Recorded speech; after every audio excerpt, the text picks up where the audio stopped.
Gipaningkamutan sa 10th Infantry Division, Philippine Army nga makabot ang direktiba sa Eastern Mindanao Command kun EMC nga una mag Setyembre 30, 2022 hingpit nga mamahimong insurgency kun NPA free ang entero Region 11. Sa interview sa Arman Davao kang Captain Mark Anthony Tito tigpamaba sa 10ID ang Weekend Guerrilla Front kun WGF-18 nga anaa karon sa Davao Oriental ang nahibilin na lang nga ga-operate dinhi sa rehiyon subay sa ilang intelligence monitoring.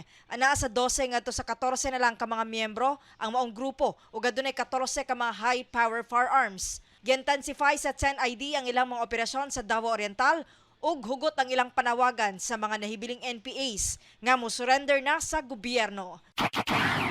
Nga to mga kasundaluhan padayon gihapon sa pagkandak og focus military operations, civil military operations na og mga different line of efforts, line of operations no para ma-dismantle nato ang nahibilin na Weekend Guerrilla Front 18 diha sa may Davao Oriental.